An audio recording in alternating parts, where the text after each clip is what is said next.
नमस्कार, मैं शंभू कुमार सिंह और आप देख रहे हैं नेशनल दस्तक।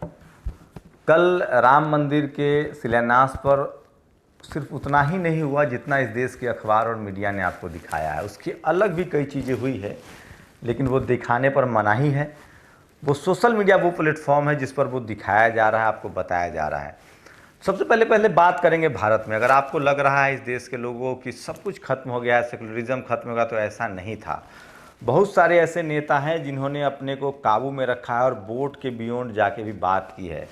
अगर आप अरविंद केजरीवाल को छोड़ दें, अगर आप अखिलेश यादव को छोड़ दें और कांग्रेस को छोड़ दें, कांग्रेस की तरफ से प्रियंका गांधी ने भी उसमें डुबकी लगाई है। राजीव गांधी का सपना था ही कि राम मंदिर बने। कमलनाथ ने डुबकी लगाई, यहाँ तक कि भूपेश बघेल ने डुबकी लगाई है, राहुल गांधी ने डुबकी लगाई है, अखिलेश यादव ने डुबकी लगाई, अरविंद केजरीवाल ने डुबकी लगाई है। लेकिन ऐसे बहुत नेता हैं, खासकर बहुजन समाज से, जिन्होंने अभी भी सेकुलरिज्म और संविधान के साथ खड़े हैं। मैं क्यों कह रहा हूं तो समझिए। इसी तरह से जब राजेंद्र प्रसाद जब बनारस गए थे, जो कि राष्ट्रपति थे, और जब उन्होंने कर्मकांड में हिस्सा लिया था, उस समय भी लोहिया जी ने उनका विरोध किया था। इसी तरह से जब सरदार पटेल और राजेंद्र प्रसाद, जब सरदार पटेल जहां गुजरात से आते थे, और वो उनको मैं बहुत सेकुलर फैब्रिक का मानता हूँ, बाबा साहब के लिए उनके मन में बहुत सम्मान था और लगातार उन्होंने एक मजबूत भारत की कल्पना की थी। उसके बाद जिस तरह से गुजरात में 1950 में जो पूरा मामला हुआ और जिस तरह से मंदिर को लेकर विवाद हुआ, उसके बाद उन्होंने उसका पुनर्निर्माण करवाया मंदिर का। सोमनाथ मंदिर को लेकर भी जब उस समय राजेंद्र प्रसाद वहाँ शामिल हुए थे, उसको लेकर तमाम उस समय के जो डेमोक्रेटिक लोग थे वो बहुत उसकी आलोचना करते थे। लेकिन नेहरू जी कहीं ना कहीं दकियानूस थे। वो भले, लेकिन वो प्रोग्रेसिव भी थे, दकियानूस भी थे। एकमात्र डॉक्टर अम्बेडकर थे जिन्होंने कभी कोई कंप्रोमाइज़ नहीं किया। उन्होंने कभी भी प्रोग्रेसिव बातों को लेकर, साइंस को लेकर कभी उन्होंने कंप्रोमाइज़ नहीं किया। रामराज की पूरी कल्पना गांधी लेकर आए, उसी को नेहरू ने आगे बढ़ाया, उसी को राजीव गांधी ने बढ़ाया, उसी को मोदी जी बढ़ा रहे हैं।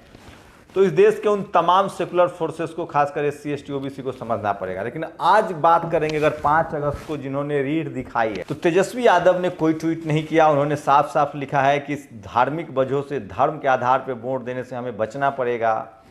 उन्होंने यहाँ तक कहा है कि जाति के आधार पर वोट देने से हमें बचना पड़ेगा, हमें एक विकासशील और बेहतर देश के लिए वोट करना पड़ेगा, धर्म और जाति की राजनीति से ऊपर उठनी पड़ेगी। मायावती ने साफ साफ कहा कि चूंकि मैं इस संविधान को मानती हूं और सुप्रीम कोर्ट का वो फैसला है, तो मैं उसके विरोध में तो नहीं जाऊंगी, लेकिन मैं बहुजनों से अपील करती हूं कि आप श्रम और कर्म पर भरोसा रखिए, ये बहुत ज़रूरी है। मैं जल्दी से बताऊंगा, उसके बाद मैं सीधे अमेरिका पर आऊँगा कि अमेरिका के टाइम्स स्क्वायर पर क्या हुआ है। थोड़ा सा धैर्य रखिए आप लोग। उसके बाद तमिलनाडु में जो DMK की पूरी राजनीति है, वहाँ से कोई खबर नहीं आई कि वो लोग डुबकी लगाएं सरयू में। उसके बाद आपको बता दें कि कई सारे बहुजन नेता ने बिल्कुल डुबकी नहीं लगाई है, जिसमें मायावती हों, हेमंत सोरेन ने डुबकी नहीं लगाई है। खासकर आदिवासी समाज ने जमकर साफ साफ कहा कि मैं सरना हूँ। सिख समुदाय ने डुबकी नहीं लगाई है, उन्होंने भी इसको लेकर काफ़ी कहा है कि हम एक सेकुलर फैब्रिक में रहते हैं और प्रधानमंत्री को इससे बचना चाहिए था। लेकिन बहुत सारे ऐसे भी सेकुलर लोग हैं जो सवर्ण समाज से हैं, और वो कैसे सोचते हैं, मैं चाहता हूं कि आज उसकी हम बात करेंगे। तो ये तस्वीरें देखिए, ये तस्वीर है टाइम्स स्क्वायर, जहां मोदी जी हाउडी मोदी हुआ था, उसी की ये तस्वीर है। और वहां हजारों की संख्या में उसी टाइम्स स्क्वायर पर पैसा देके RSS के समर्थकों ने एडवर्टीजमेंट चलाया, जो लाइव दिखाया गया, वो पैसा लगता है, वहाँ पेड था वो। वहीं पर काफ़ी संख्या में SC ST OBC माइनॉरिटी के लोगों ने इसका विरोध किया है, मनुस्मृति का विरोध किया। और उनका कहना है कि जो भारत का जो सेकुलर फैब्रिक है, जो सेकुलरिज्म है, जो किसी धर्म के विशेष में नहीं है, वो राम मंदिर के विशेष में नहीं है। वो कह रहे हैं, विरोध कर रहे हैं कि एक प्रधानमंत्री के तौर पे आप किसी धर्म विशेष की बातें कैसे आगे रख सकते हैं। तो वो मनुवाद का विरोध कर रहे हैं, मनुस्मृति की तस्वीरें जला रहे हैं, और ये देख सकते हैं। और अजीत शाही ने वीडियो शेयर किया है और उन्होंने कुछ लिखा भी है। सिख समुदाय के लोग हैं, उसको भी आप समझिए। एक पोस्ट पढ़ के सुनाऊंगा, उसके पहले कुछ और बता दूं आपको कि बामन मिश्राम के जो संगठन है बामसेफ, उनके लोगों ने विरोध प्रदर्शन किया है।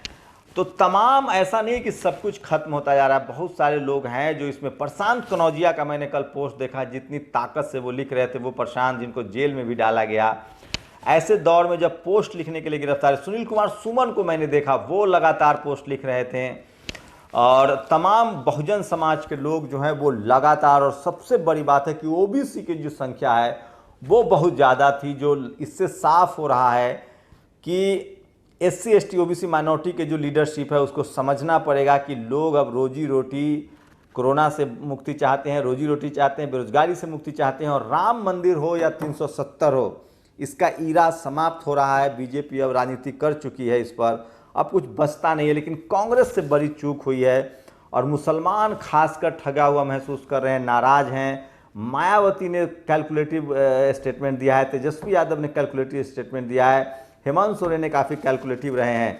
तो एक पोस्ट देखिए जो अजीत शाही हैं, जो कि वाशिंगटन DC में रहते हैं, उन्होंने एक पोस्ट शेयर किया है।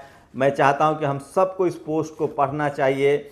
और ये पोस्ट लिखा है विनय तिवारी ने, इनका नाम है विनय तिवारी, और दुनिया भर के अखबार में आया। Massive protest disturb Times Square celebration of hate and bigotry. Massive protest disturb Times Square celebration of hate and bigotry, कैलोरियन ने वहाँ न्यूज़ छापा है। और एक विनय शर्मा है, उन्होंने एक पोस्ट लिखा है, सुनिएगा आप। मैं सवर्ण जाति ब्राह्मण, बचपन में लगभग 6 साल RSS शाखा गया था। मैंने ब्राह्मणवादी संस्कृति को गौरवान्वित सनातनी हिंदू के रूप में मनाया और अपनाया। मैं धीरे धीरे जो सीखने के लिए मुझे अनुकूलित किया गया था उसे जानने के लिए शुरू कर दिया। हालांकि मैं कुछ भी करूं या दावा करूं, मैं हमेशा सवर्ण जाति का हिंदू रहूंगा और मेरा विशेषाधिकार हमेशा रहेगा, चाहे मुझे पसंद आए या नहीं।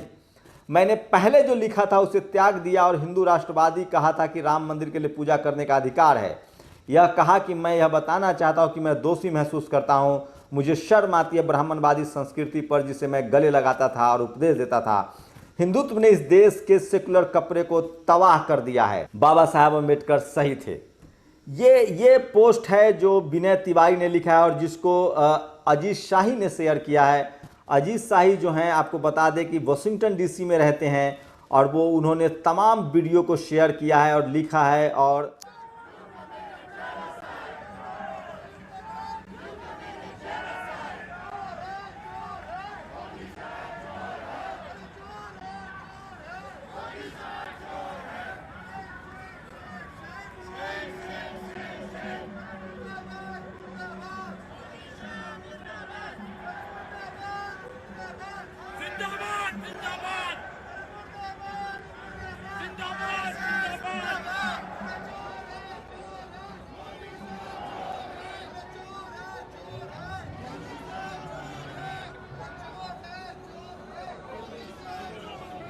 समुदाय के लोगों ने वहाँ विरोध किया है, OBC के लोगों ने विरोध किया है, बहुजन समाज के लोगों ने विरोध किया है, लेकिन कांग्रेस का चरित्र सामने आ गया। तो सब कुछ खत्म नहीं हुआ है, और वोट के लालच में ही नहीं है लोग। तो सोशल मीडिया के दौर में जो विरोध के स्वर हैं वो लगातार बढ़ रहे हैं। किरण थोराट ने इसलिए लिखा है, यानी कांग्रेस में और बीजेपी मिलकर राम मंदिर का निर्माण कर रहा है। ये देखिए, कल दिग्विजय सिंह हो या कमलनाथ हो या भूपेश बघेल हो या रागिनी नायक हो, तमाम लोग लहालोट थे। दरअसल इस देश में तमाम मुद्दे कांग्रेस के, राजीव गांधी की भी इच्छा थी अयोध्या में राम मंदिर बने। दिग्विजय, राम मंदिर का निर्माण हर देशवासी की सहमति से हो रहा। कमलनाथ, सोचिए आप, मुस्लिम समाज को समझना है कि वो इस चीज़ को कैसे ले रहे हैं और कैसे समझ रहे हैं। तो ये तस्वीरें देखिए, सिख समुदाय के लोगों ने किस तरह से विरोध किया है।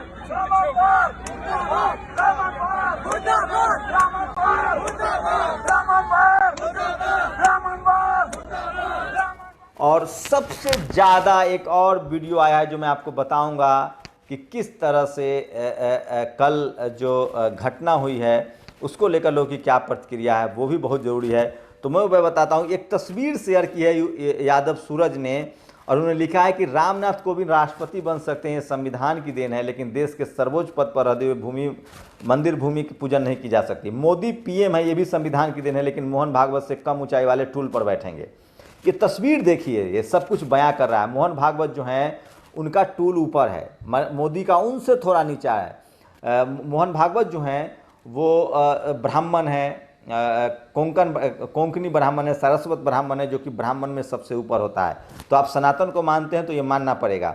मोदी पीएम है, ये भी संविधान के देन है, लेकिन मोहन भागवत से कम ऊंचाई वाले टूल पर बैठेंगे। तस्वीर देख लीजिए, मोहन भागवत कोई संवैधानिक पद पर नहीं है, फिर भी ऊंचे टूल पर बैठेंगे। योगी जी यूपी जैसे बड़े राज्य के सीएम है, लेकिन उनको बाउंड्री पर बैठाया गया। कल तो लोगों ने कहा कि ऐसा कैमरा सेट करवाया गया था कि योगी दिखे ही नहीं, क्योंकि वो बड़े हिंदू चेहरा बन रहे हैं। योगी जी को मोहन भागवत एवं मोदी के भी बराबर नहीं बैठने दिया गया। जो भी मानसिक गुलामी के दौर से गुजर रहे हैं उनको समझने की ज़रूरत है। आप इस आस्था का प्रतीक मान सकते हैं, लेकिन कुछ लोगों के लिए एक बड़े व्यापारिक केंद्र का उद्घाटन हुआ है। नवनीत कुमार ने पोस्ट लिखा है और ये तस्वीरें शेयर की है। दम तो है इन बातों में, आपको समझना पड़ेगा। और एक और पोस्ट लास्ट करके, मैं इसको भारी नहीं करना चाहता। किसी को क्या ऐतराज होगा इस राम मंदिर कार्यक्रम पर? कोर्ट ने फैसला दिया है वैसे ही जैसे बाकी के प्रॉपर्टी विवाद में दिया जाता है। कोई चमत्कार तो हुआ नहीं। बाकी प्रभु मोदी जी किसी 20 फीट के पुल का उद्घाटन करने भी जाते हैं तो मीडिया के जरिए ग्रांड इवेंट बना दिया जाता है। यह तमाशा तो आप 7 साल से देख ही रहे हैं। धार्मिक स्थलों के नाम पर पूरे देश में हर कोने नुक्कड़ पर जमीन कब्जा की गई है। एक और सही, और हाँ, इस मुद्दे पर मेरा वैचारिक बयान ये है कि हर जिला, तहसील, पंचायत में कम से कम 4-5 भव्य मंदिर बनने चाहिए। यह देश की ज़रूरत है। तस्वीर न्यूयॉर्क टाइम्स स्क्वायर की है, जहां पेड प्रमोशन किया जाता है। तो दोनों तरह की चीज़ें हो रही हैं। बहुत सारे लोग हैं जो सेकुलर फैब्रिक के ताकत में है, लेकिन सोचिए कि अंबेडकर, फूले, पेरियार ने उस समय में, जब इतनी भी संख्या नहीं थी लोगों की पढ़े लिखे की, तब कितनी ताकत से लड़ा होगा। इसलिए मैं अपील करता हूं तमाम लोगों से जो इस देश को सेकुलर, इस देश को धर्मनिरपेक्ष, डाइवर्सिटी वाला देश बनाना चाहते हैं, जहां हर धर्म, हर मजहब, हर विचार के लोगों को अपनी बात कहने की छूट हो, किसी पर कोई अत्याचार न करे और सबको समान नज़रों से देखा जाए। आप किसी भी धर्म को मान सकते हैं, आप किसी भी कैटेगरी में हो सकते हैं, SC, ST, OBC, माइनॉरिटी, लेकिन संविधान आपके लिए सबसे बड़ा और सबसे आदर्श होना चाहिए। और आप अगर संविधान के हिसाब से चलते हैं तभी देश मजबूत होगा।